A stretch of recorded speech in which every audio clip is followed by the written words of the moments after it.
হরে কৃষ্ণা। রাধে রাধে বন্ধুরা, আমাদের চ্যানেলে আপনাদের সকলকে স্বাগত। সকল বৈষ্ণব ভক্তবৃন্দের চরণে আমার প্রণাম। আজকে আপনাদের একটা লীলা কথা শোনাবো। এই ঘটনাটা ঘটেছিল ললিতা নামে এক ছোট্ট বালিকা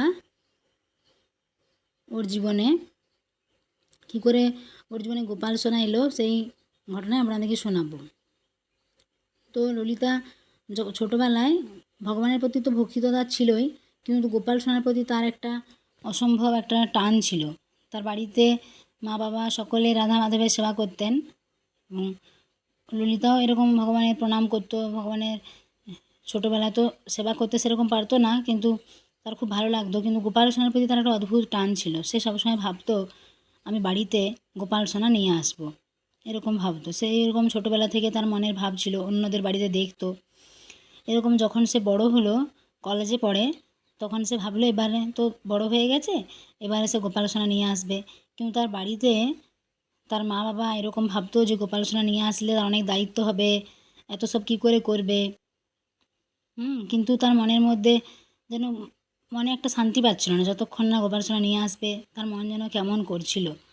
তারপর একদিন হঠাৎ রাত্রিবেলা জন্মাষ্টমীর আগে আগে সে স্বপ্ন দেখে যে সে বাজারে গেছে এবং সেখানে অনেক গোপাল সোনা রয়েছে এবং সে ভাবছে যে আমি গোপাল কোনটা নেব না, এরকম ভাবছে। খুব সুন্দর সুন্দর সিঙ্গার সব গোপাল সোনাদের।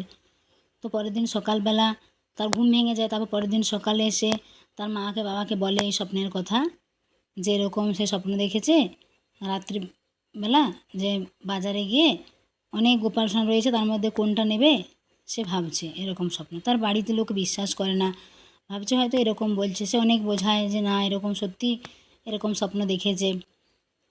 তারপর সেই দিনটা পেরিয়ে যায়। তার পরের দিন সে আবার রাত্রিবেলা স্বপ্ন দেখে যে সে বাজারে গেছে এবং ঝুলন দোলা যেমন হয় দোলনা, সেরকম অনেক দোলনা রয়েছে এবং সে ভাবছে যে আমিও একটা এরকম দোলনা তৈরি করব এবং দোলনাতে গোপাল সোনাকে আমি দোলাবো, এরকম স্বপ্ন দেখছে।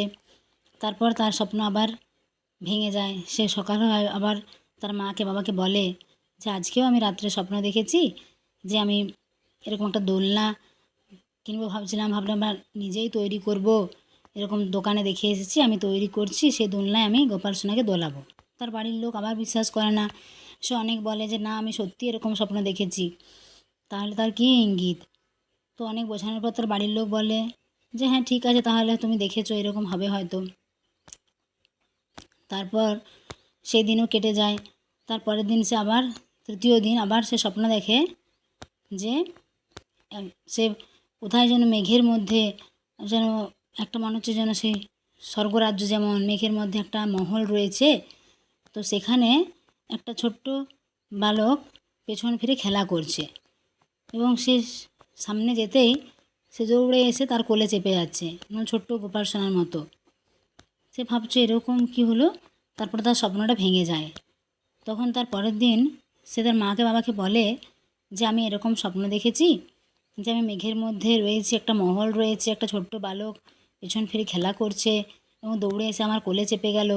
তো পাশের বাড়িতে একজন তার কাকিমা ছিল, তো তারা এমনি গোপাল সেবা করতো। তো তারা বলল যে গোপাল তোমাদের বাড়ি আসতে চাইছে, তাই বারবার তোমার মেয়েকে এরকম স্বপ্ন দিচ্ছে, তোমরা গোপাল সোনা নিয়ে এসো। তখন তার মা বাবা বলে ঠিক আছে তাহলে।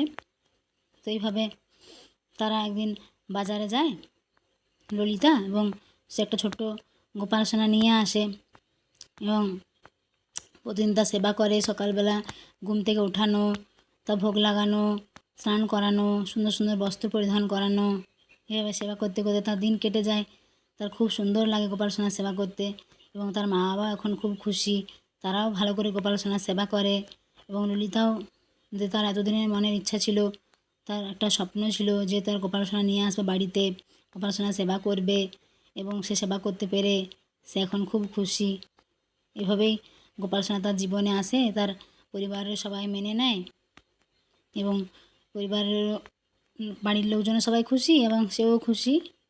তাহলে বলুন তো, এইভাবে ভক্তের জীবনে যদি ভক্ত যদি ভগবানকে খুব ভালোবাসে, শ্রদ্ধা করে, তাহলে ভগবান দেখুন কেমন নিজেই ভক্তের কাছে চলে আসে, তাই না? এখন বলুন আপনারাই এই লীলা কথাটা কেমন লাগলো। যদি ভালো লাগে অবশ্যই লাইক কমেন্ট শেয়ার করবেন আর সাবস্ক্রাইব করতে ভুলবেন না যেন। সাবস্ক্রাইব করবেন যারা নতুন আমাদের চ্যানেলে। আমাদের চ্যানেলটি অবশ্যই সাবস্ক্রাইব করে পাশের বেল আইকনটাও প্রেস করে দেবেন, তাহলে নিত্য নতুন ভিডিও যখনই আমরা দেবো আপনাদের কাছে পৌঁছে যাবে। আপনারা সকলে ভালো থাকবেন, সুস্থ থাকবেন। হরে কৃষ্ণা, হরি बोल, রাধে রাধে। জয় গোপাল সোনা কি জয়।